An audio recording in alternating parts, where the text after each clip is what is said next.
They thought she didn't belong the moment she walked through those doors, but no one realized they were about to make a mistake they couldn't undo.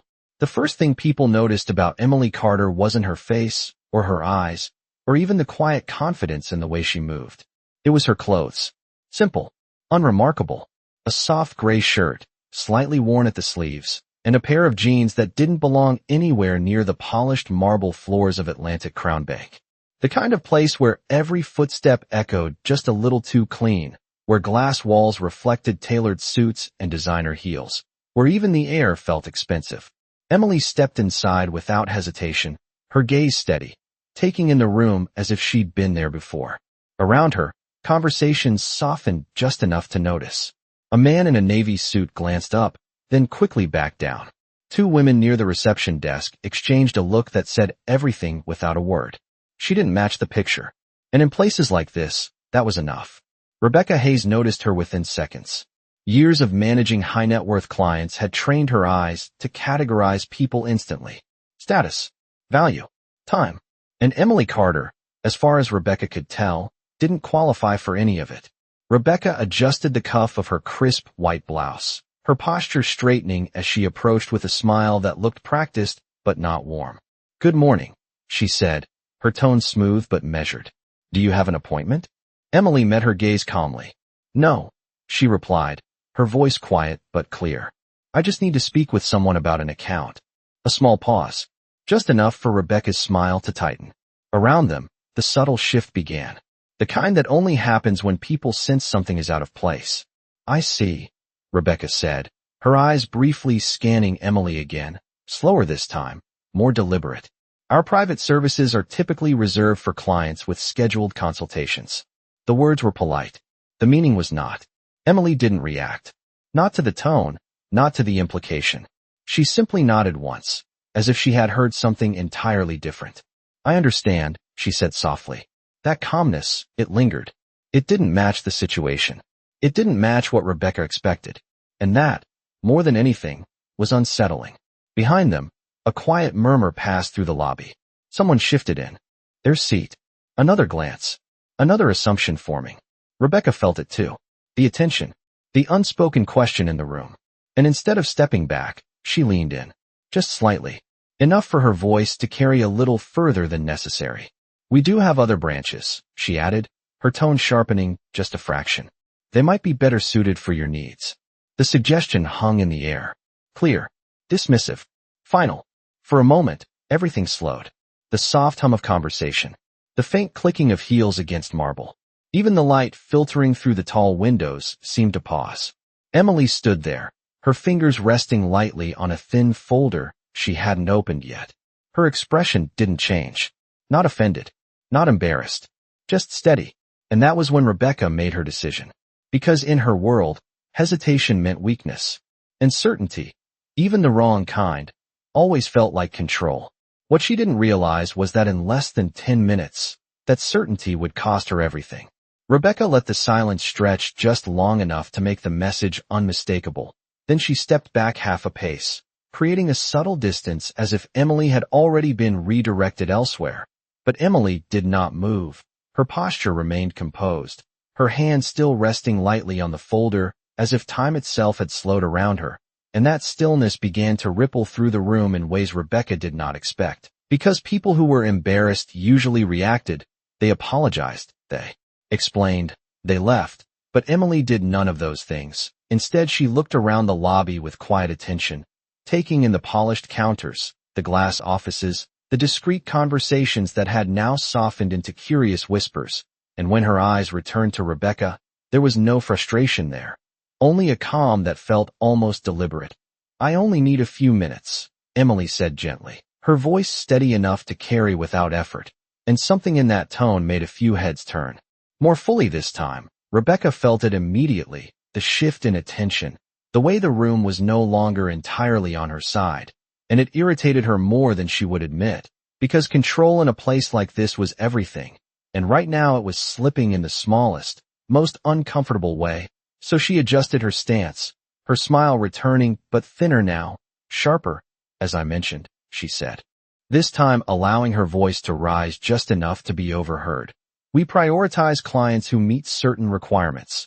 The phrase hung in the air like a quiet verdict, and a man seated nearby lowered his newspaper just enough to listen more closely. Emily nodded again, slow, respectful, as if acknowledging a point in a conversation no one else could hear. And what requirements would those be? She asked, not confrontational, not challenging, simply asking, and that question landed harder than Rebecca expected, because now there was something to define, something to justify, and for a brief second, Rebecca hesitated, not visibly, but enough for the tension to tighten around her. Then she recovered, her tone cooling further. Financial thresholds, established relationships, scheduled appointments. She listed, each word precise, practiced, and intentionally distancing. This is not a walk-in service environment. A faint murmur passed through the lobby, subtle but present, and Emily's gaze lowered briefly to the folder in her hand, her fingers brushing along its edge as if considering something. Then she looked back up, her expression unchanged. "I understand," she said again, and this time the words carried a weight that was difficult to place.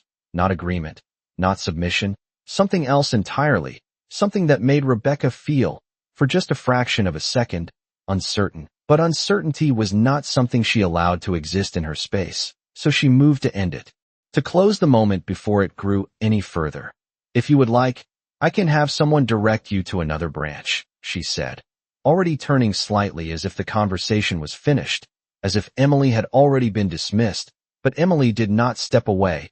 She did not argue. She did not raise her voice. Instead, she simply stood there, grounded, present. And that quiet refusal to leave without resistance was what finally pushed the situation forward, because now the attention in the room was undeniable. Eyes fully turned, conversations paused, the polished calm of the bank beginning to fracture under something no one had planned for. And Rebecca felt it, the pressure, the need to reassert control, to restore order. And in that moment, she made a choice that felt decisive, justified, and completely irreversible. She turned slightly toward the front desk and spoke clearly, her voice carrying across the marble floor. "Please call security." The words echoed sharper than intended, and the effect was immediate. The room fell into a hush so complete it felt almost staged. A guard near the entrance straightened, already moving, and as he began to walk toward them, Emily finally shifted, just slightly, her shoulders relaxing, her gaze following the guard's approach. And then she looked back at Rebecca, her expression calm, almost sympathetic, and in a voice so soft it barely rose above the silence, she asked, "Are you sure you want to do that?" And for the first time since the interaction began, Rebecca did not answer right away, because something in that question did not feel like resistance. It felt like a warning, and somewhere in the back of the room, someone whispered a name that had not yet reached her ears. The guard's footsteps echoed across the marble floor, measured and professional, but slower than they should have been, as if even he could feel that something about this situation did not fit the usual pattern. And as he approached, his eyes moved from Rebecca to Emily, then back again, reading the tension in the air that had already drawn the attention of nearly everyone in the lobby. And still Emily did not move. She did not step back, did not raise her voice, did not attempt to explain herself. She simply stood there with that same quiet composure, her hand resting on the folder as though it carried a weight no one else had bothered to notice. "Is there a problem here?" the guard asked, his tone neutral, trained to defuse. But his gaze lingered on Emily just a moment longer than expected, because there was something about her presence that did not align with the accusation hanging in the air. Rebecca answered immediately, too quickly, eager to reclaim control before the silence shifted further.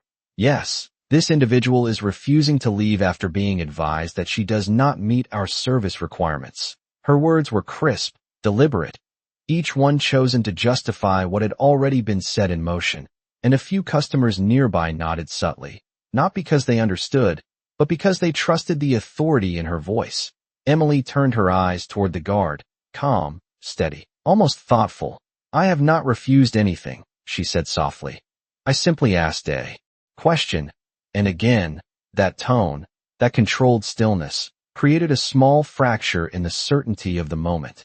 The guard hesitated, just slightly, enough for Rebecca to notice, enough to irritate her further. "Sir," she added, her voice tightening, We need to maintain a certain environment for our clients. The implication was clear, and it hung heavier now under the weight of the watching room. The guard shifted his stance, his training pulling him toward resolution, but his instincts holding him in place for one more second. "Ma'am," he said carefully to Emily, "I am going to need you to step outside with me so we can sort this out." It was a standard request, neutral, non-confrontational, but in that moment it sounded like something much larger, because now the line had been drawn, and everyone could see it. Emily looked at him, not with resistance, not with fear, but with a kind of quiet understanding, as if she had already anticipated this exact moment. Her fingers moved slightly, opening the folder just enough to reveal a glimpse of thick paper, embossed, official, but she did not take it out. Not yet. Instead she asked again, her voice just above a whisper, "Are you sure this is how you want to proceed?" And this time, the question did not land softly. It settled into the room like something deliberate, something final. The guard paused, his hand lowering just slightly, his eyes narrowing as he caught that brief glimpse inside the folder, something about it familiar, something that did not belong to someone being escorted out. And across the lobby, near the glass offices, a man in a dark suit had stopped mid-step, his attention locked onto Emily, his expression shifting from casual observation to sudden recognition. "Wait," he said, not loudly, but enough to cut through the silence that had already taken hold, and the single word carried farther than any raised voice could have. Rebecca turned sharply, irritation flashing across her face at the interruption, but the man was already moving toward them, his pace quick, purposeful, his eyes fixed entirely on Emily. And as he drew closer, the guard stepped back instinctively, the balance of the moment shifting in a way no one could ignore. The man stopped just a few feet away, his voice now clear, unmistakably respectful. "Ms. Carter," he said, and the name landed like a crack through the carefully constructed order of the room. Rebecca froze, the certainty she had held so tightly beginning to unravel in real time, because the tone of that voice did not belong to someone addressing a mistake. It belonged to someone addressing importance. And Emily finally moved, not away, not in retreat, but forward, just one step, closing the distance as if she had been waiting for this exact moment all along. The name lingered in the air longer than it should have, as if the entire room needed a second to understand what had just been said, and the man in the dark suit did not hesitate, his posture straight, his expression no longer casual but focused, almost urgent.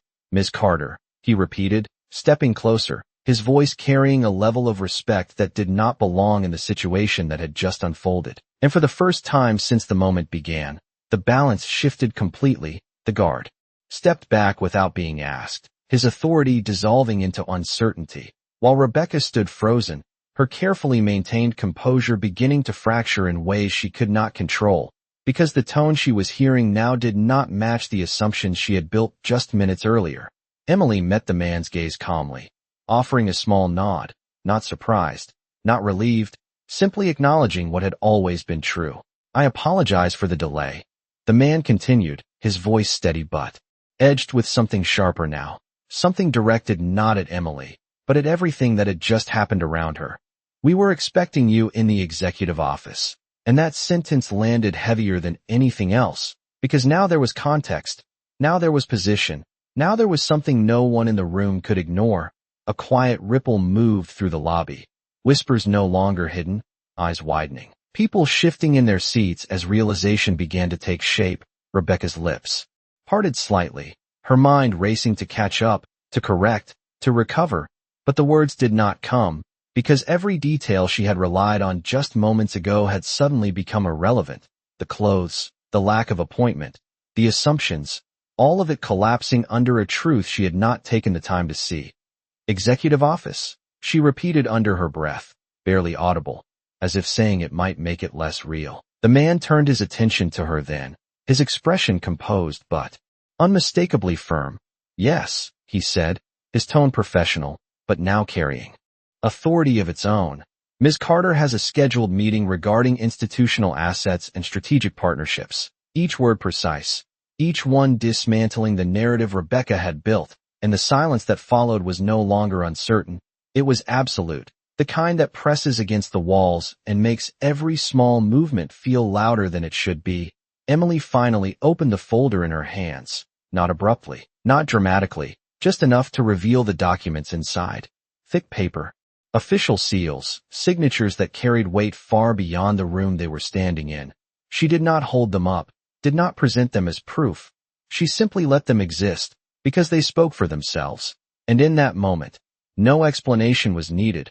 Rebecca took a small step back, her posture shifting, her confidence gone, replaced by something far less certain, her eyes moving quickly between Emily and the man beside her, searching for something to hold on to, something to fix. I was not aware, she began, her voice unsteady for the first time. But even as she spoke, the words felt empty, because awareness was no longer the issue. The damage had already been done. The man did not respond to her directly. Instead, he turned back to Emily, his tone softening again, respectful. If you are ready, we can proceed upstairs. And Emily looked at him for a brief moment. Then her gaze shifted back to Rebecca, not harsh, not triumphant, just steady, measured, and in that quiet glance, there was something far more powerful than anger, something that made the entire room hold its breath, because it was not about what had happened, it was about what it revealed, and Rebecca felt it fully now, the weight of her own decisions settling in, the realization that the line she had drawn had not protected anything, it had exposed everything. And as Emily closed the folder gently and took a step forward, the sound of her shoes against the marble floor echoed once more, but this time, it carried something entirely different, not uncertainty, not judgment, but undeniable presence. And the room did not just watch her walk away, it understood, all at once, exactly what they had gotten wrong. The elevator doors closed with a soft chime, sealing off the tension below as if it belonged to a different world, but the silence that followed inside was not empty, it was deliberate, controlled, the kind that comes after something irreversible has already happened. The man in the dark suit stood slightly to the side, giving Emily space without needing to be told, his posture respectful, his earlier urgency now replaced with quiet professionalism. Again, I apologize for how you were received downstairs, he said, his voice measured, careful, and for a brief moment, the words lingered between them, not as an excuse, but as an acknowledgement. Emily's reflection stared back at her from the polished steel walls, unchanged, composed, her expression as steady as it had been since the moment she walked in.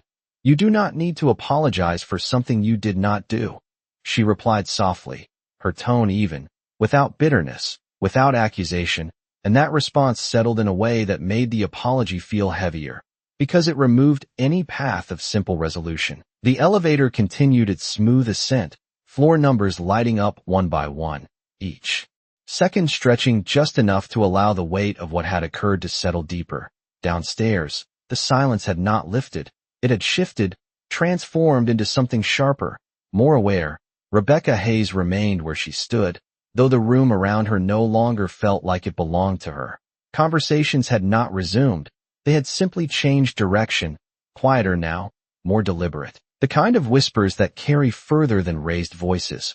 A man who had been reading earlier now watched openly, no longer pretending disinterest. A woman near the desk adjusted her posture, her expression no longer neutral but thoughtful, almost uncomfortable, and the guard who had been called stood a few steps back, his stance no longer authoritative but uncertain, as if he too had been placed in a role he had not chosen. Rebecca's mind moved quickly, searching for something to repair, something to regain control. But every option seemed smaller now, weaker, because the foundation she had relied on had already been exposed. She turned toward the reception desk, her voice lower this time, controlled, but lacking the confidence it once carried. Resume normal operations, she said, though no one moved immediately. The words felt hollow in the air, like a script that no longer applied, and that hesitation, that fraction of a second where no one responded, was enough to confirm what she was beginning to understand. Authority was not something you claimed. It was something others recognized, and right now, no one was recognizing hers. Upstairs, the elevator doors opened to a different atmosphere entirely, quieter, more refined. The executive level where decisions carried weight beyond appearances. The man stepped forward first, Gesturing respectfully, "Right this way," he said, and Emily followed, her pace unhurried, her presence unchanged as they walked down the corridor. Framed by glass offices and soft lighting, there was no tension here, no judgment, only expectation, the kind that comes when people already know who you are. And as they approached the final set of doors, the man paused briefly, his hand resting on the handle. "They are ready for you," he said, and Emily gave a slight nod, her gaze steady, as if this moment had never been uncertain, as if everything that had happened below had not altered her path in the slightest. And somewhere, far beneath them, in the polished lobby where assumptions had just unraveled, the echo of that quiet truth remained, not loud, not dramatic, but impossible to ignore, because respect, once revealed, cannot be unseen, and the absence of it leaves a mark that lingers far longer than the moment itself. The conference room doors opened without a sound, revealing a space that felt entirely different from the world below, the lighting softer, the air quieter, the atmosphere no longer about appearances but about decisions that carried real consequence. And as Emily stepped inside, every person seated at the long polished table stood up almost instantly, not out of obligation, but out of recognition. A gesture that did not need to be explained, because it came from understanding who she was and why she mattered. "Ms. Carter," one of the executives said, his tone respectful, measured. "Thank you for coming in person," and Emily acknowledged him with a small nod, her presence calm, grounded, as if this environment required no adjustment from her at all. The man who had escorted her stepped back quietly, taking his place near the door, his role now complete, and as Emily moved toward the table, she placed the folder down gently, opening it with the same deliberate care she had shown. Downstairs, except now, no one questioned it, no one doubted its importance, because here, every detail was expected to carry weight. "Before we begin," another voice spoke, older, more authoritative, "I want to personally address the situation that occurred in the lobby." A brief pause followed, not uncomfortable, but intentional. "We have already been informed," he continued, his gaze steady, "and it will be handled accordingly." The words were controlled, but there was no mistaking the underlying gravity, because in a place like this, consequences were not announced loudly, they were enacted quietly, precisely, and without delay. Emily listened without interruption, her expression unchanged, and when the room fell silent again, she spoke, her voice calm, clear, carrying just enough to reach everyone without effort. "I did not come here for an apology," she said, and the simplicity of that statement shifted the room instantly, because it redirected the focus away from the mistake and back to the purpose. "I came because what we are discussing today affects more than just this institution." Her words were measured, each one intentional. "It affects the people who trust it," and that was when the true weight of her presence settled fully, not as someone who had been wronged, but as someone who had the power to define what came next. Downstairs, the lobby had slowly begun to move again, but nothing had truly returned to normal. The conversations were quieter, more careful. Employees exchanged glances that carried more awareness than before, and Rebecca Hayes remained at her station, though the space around her felt altered, as if the room itself had shifted its perception of her. A senior staff member approached her with controlled urgency, his tone low but firm. "Ms. Hayes, I need you to step into the office." There was no explanation, no raised voice, but the message was unmistakable, and for the first time, Rebecca did not respond immediately, because she understood what this meant, not in detail, but in certainty, the kind that does not need to be explained to be felt. She nodded once, her posture straightening out of habit, though the confidence behind it was no longer the same, and as she walked away from the desk, the eyes that followed her were different now, not admiring, not approving, but observant, reflective, as if everyone in the room had learned something they could not ignore. And above it all, on a floor far removed from the marble and the whispers, Emily Carter sat at the head of a table where decisions were made not based on appearance, but on truth, and, in that quiet contrast, the entire building seemed to understand something it had overlooked for far too long. The room remained still after Emily's words settled, not because anyone was unsure of what to say, but because they understood that what she had just done was more than redirect a conversation. She had redefined it entirely. The executives exchanged brief glances, subtle but meaningful, the kind that happen when priorities shift in real time. And the older man at the head of the table leaned forward slightly, his hands resting calmly against the polished surface. "You are absolutely right," he said, his voice steady. "Trust is not built through policy. It is built through behavior." And there was no resistance in his tone, no defensiveness, only acknowledgement, because in this space, truth carried more weight than pride. Emily listened, her posture unchanged, her presence grounded, and when she spoke again, it was not louder, not sharper, but clearer. "Then it has to be consistent," she said, her gaze moving across the room, meeting each pair of eyes without hesitation. "Because inconsistency is where trust begins to break." And that statement did not challenge them. It aligned them. It gave them something to hold on to that was larger than the moment downstairs, and one of the executives nodded slowly, taking notes, not out of formality, but because the conversation had already moved into action. "We will review all client-facing protocols," he added, "and implement immediate training where necessary," his tone firm, but now guided, as if the direction had already been set. Emily closed the folder in front of her gently, her fingers resting against it for a brief moment. "Training is a start," she said, "but awareness is what sustains it." And the distinction was subtle, but it landed, because it shifted responsibility from a system to the individuals within it, and the room absorbed that in silence. Downstairs, Rebecca Hayes stood just inside the glass office she had been asked to enter. The door closed behind her with a soft click that felt louder than it should have. The senior staff member stood across from her, his expression composed, but no longer neutral. There was weight in his posture now, the kind that signals something final. "We need to address what happened in the lobby," he said, his voice calm, controlled, and Rebecca nodded, her hands clasped lightly in front of her, maintaining form even as the certainty she once carried had fully dissolved. "I understand," she replied, though the words felt smaller than they ever had before, because understanding now came too late to prevent consequence. The man studied her for a moment, not harshly, but directly. "This institution operates on discretion and respect," he continued.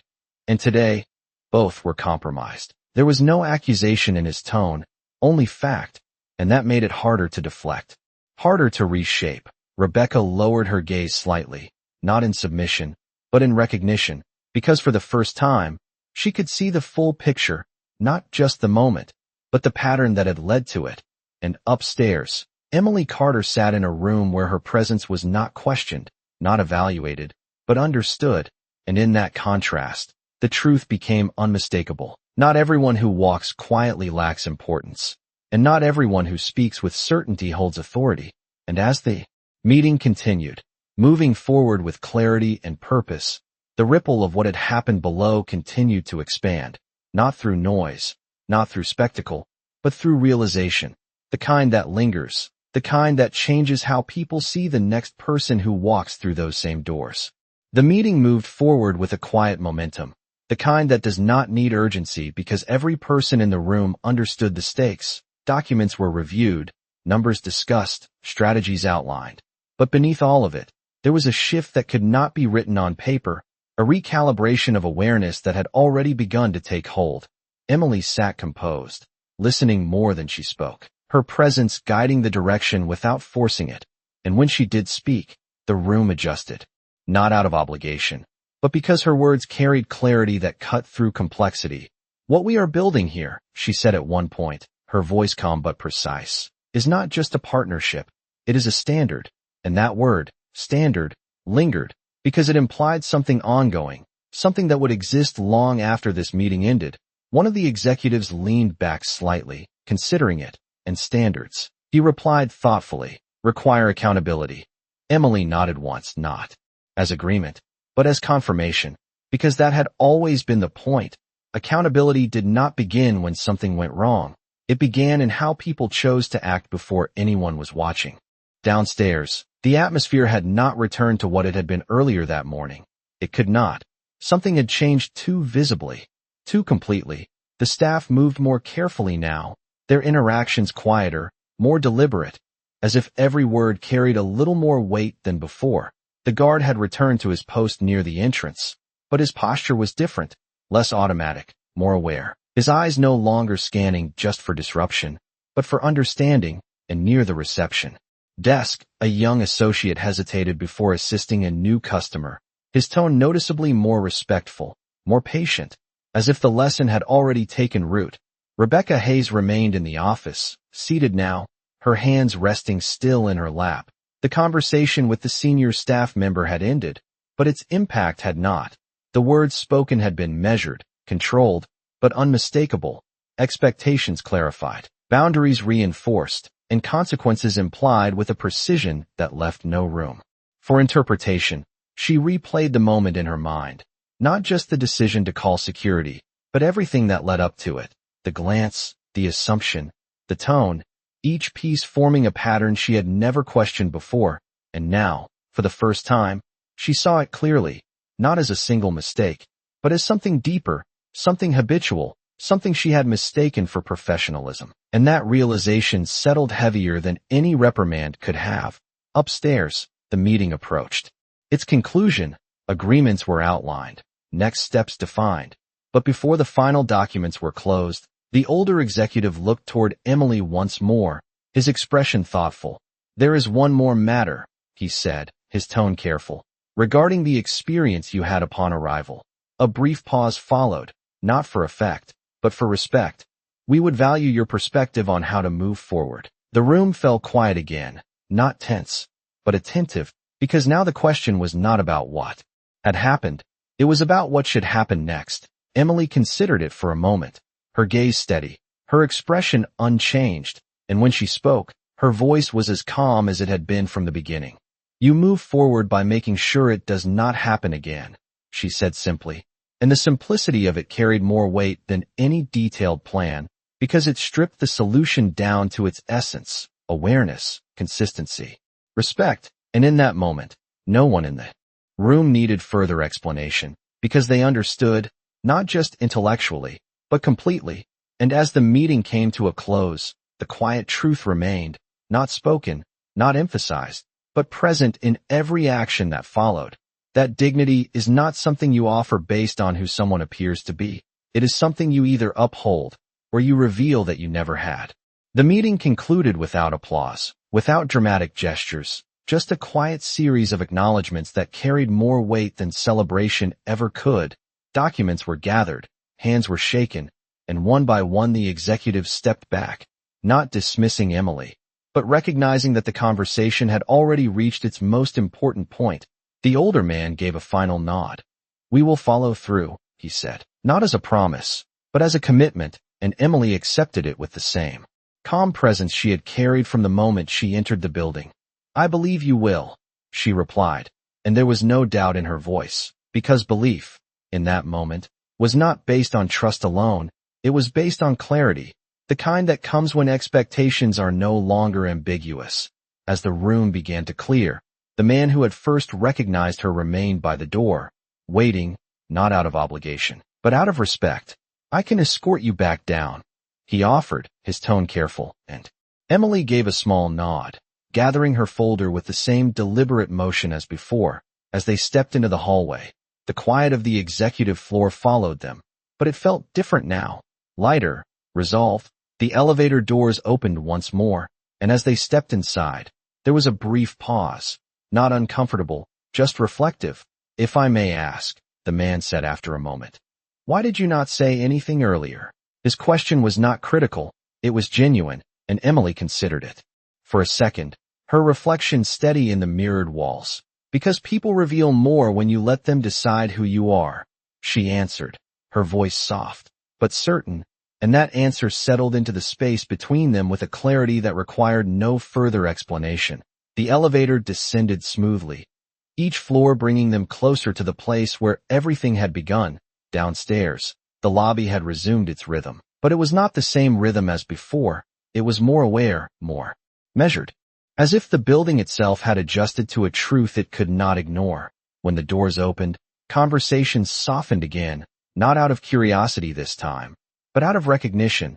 The man stepped slightly ahead, clearing the path without making a show of it, and Emily walked forward at the same steady pace, her presence unchanged. Near the reception desk, the young associate who had hesitated earlier now stood a little straighter, his attention focused, his tone respectful as he assisted. Another customer. The guard near the entrance gave a small nod as she passed, not formal, not forced, just genuine. And then there was Rebecca Hayes, standing once again behind the desk, her posture composed, but different now, quieter, more deliberate. As Emily approached, the space between them held a silence that carried everything that had already been said without words. Rebecca met her gaze, not defensively, not confidently, but honestly, for the first time, and in that moment, there was no need to explain what had happened, because both of them understood it fully. Emily paused for just a fraction of a second, her expression calm, her eyes steady, and then she gave the smallest nod, not forgiveness, not dismissal, but acknowledgement. And that was all. No lecture, no correction, no demand, just a quiet recognition of what had been revealed. And as she continued toward the exit, the sound of her steps echoed once more across the marble floor, but this time, no one looked at her and wondered if she belonged, because now, everyone knew that the question had never been about her at all. The glass doors opened automatically as Emily stepped toward the exit, and the sunlight outside spilled across the marble floor in a way that felt almost symbolic, as if the building itself was letting something go. But just before she crossed the threshold, a voice called out behind her, not loud, not urgent, but clear enough to pause the moment. "Miss Carter." Emily turned slightly, not surprised, her expression calm as always. And it was Rebecca Hayes who stood there, no longer behind the desk, no longer shielded by position or distance, just standing a few steps forward, her posture straight but stripped of the certainty she once carried. The entire lobby seemed to slow again, not out of curiosity this time, but out of awareness, because everyone understood that something unfinished was about to be addressed. Rebecca took a measured step closer, her hands steady at her sides, and for a brief second, it was clear she was choosing her words carefully, not to defend herself, not to justify, but to speak with a level of honesty that had not been present before. "I misjudged you," she said, her voice even, without hesitation. And the simplicity of that admission carried more weight than any elaborate explanation could have. The room did not react, but it listened.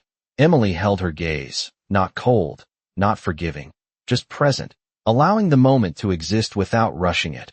Rebecca continued, "And more than that, I misjudged what matters."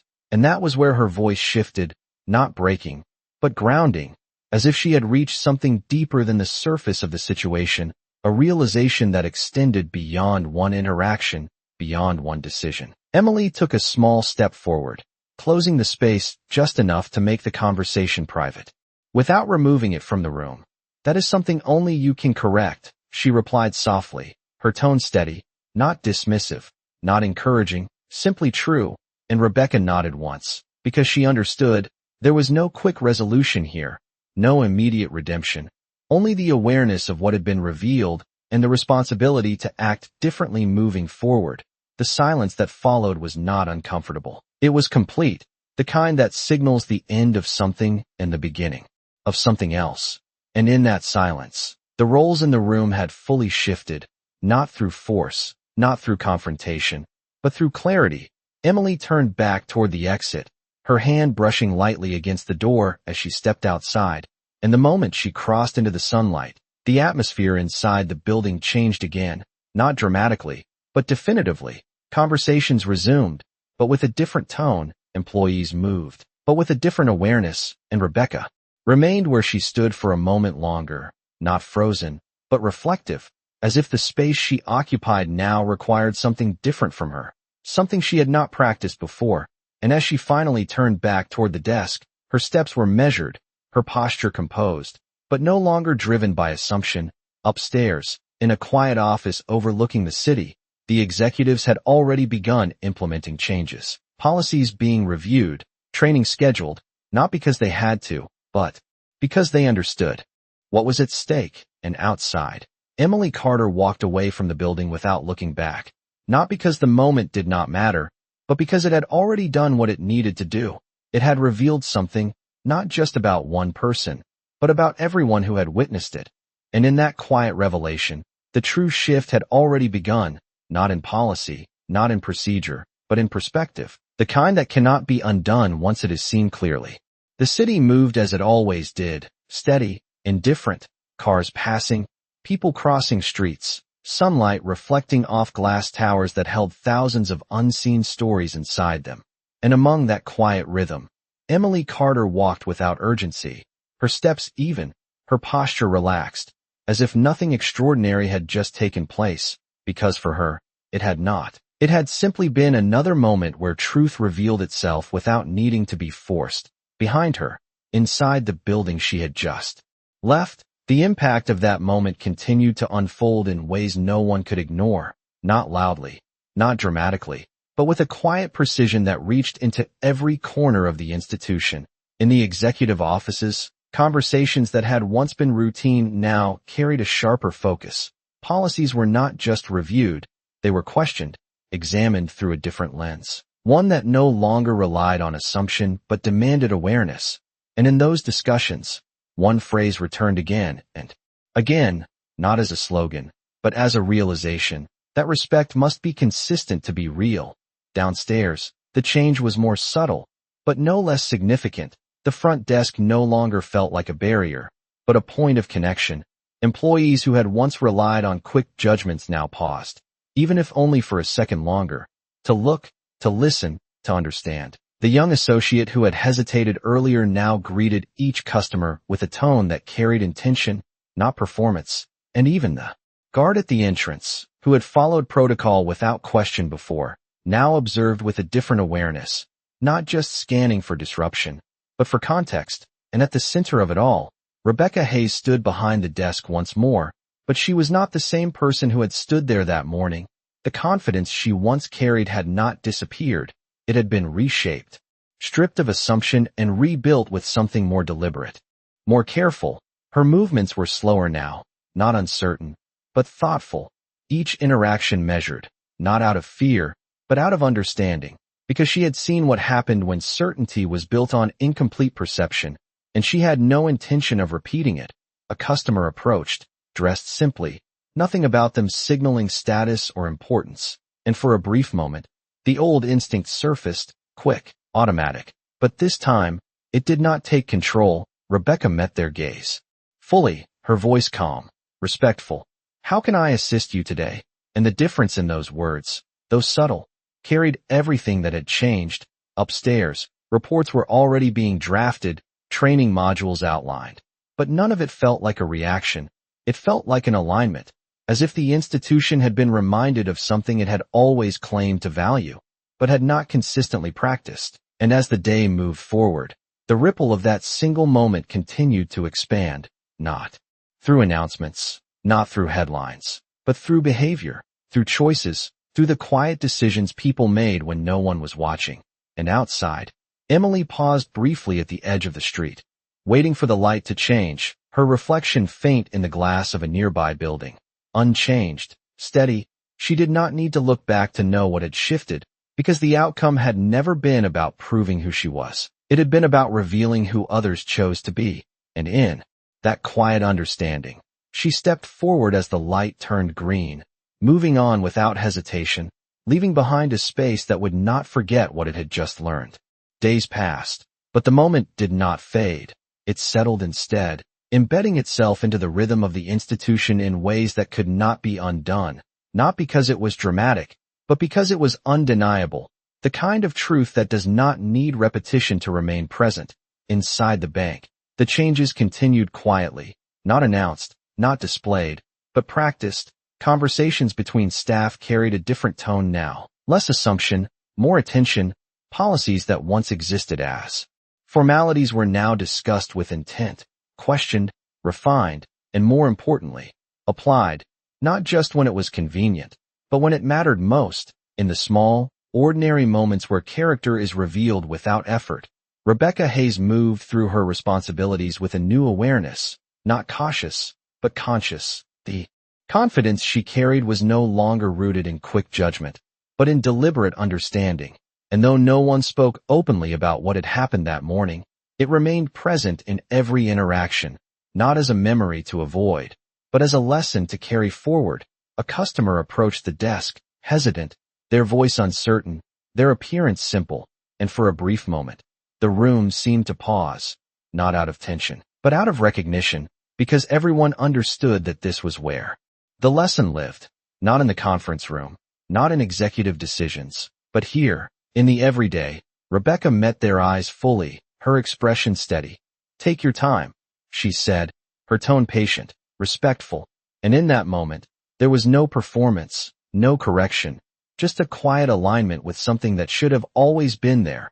Upstairs, reports had already begun to reflect the shift, not in numbers, but in feedback, subtle at first, then more consistent, clients noting the difference, the tone, the attention, the sense that they were being seen rather than assessed, and the executives recognized it immediately, not as a change imposed, but as a culture realigned, one decision influencing another, one moment reshaping many, and beyond the building. In the wider city, Emily Carter continued her work, moving between meetings, projects, responsibilities that extended far beyond any single institution. But the impact of that morning remained with her in a different way, not as a burden, not as frustration, but as confirmation that the smallest interactions often reveal the deepest truths, that the way people treat someone when they believe it does not matter is exactly when it matters most, and that awareness, once seen, carries forward into every space, every decision, every encounter. She paused briefly outside another building, her reflection faint in the glass once again, unchanged, steady, not shaped by how she had been perceived, but by how she chose to remain. And as she stepped inside, the world around her continued as it always did, unaware of the quiet shifts happening within it, unaware that somewhere, in a polished lobby with marble floors, a simple moment had changed the way people looked at the next person who walked through the door, not because they were told to, but because they had learned to see differently. And in that quiet evolution, the real impact revealed itself, not loud, not immediate, but lasting in a way that could not be reversed. Time has a quiet way of revealing what moments truly matter, not through noise or attention, but through what remains after everything else has moved on. And inside the walls of Atlantic Crown Bank, what remained was not the tension of that morning, not the whispers, not even the mistake itself, but the shift it created, the awareness that settled into the foundation of how people chose to act when no one was reminding them, when no one was watching, because that is where real character exists, not in policies, not in titles, but in the smallest decisions made in ordinary moments. Rebecca Hayes stood once again at the front desk, the same place where everything had begun, but nothing about her presence was the same, not because she had been corrected, but because she had understood, and that difference showed in ways that did not need to be announced. A customer approached, their appearance simple, unremarkable by the standards that once guided her judgment, and without hesitation, without calculation, Rebecca met them with a steady gaze and a tone that carried quiet respect. "Welcome," she said, and in that single word, there was no assumption, no filter, just acknowledgement, and that was enough.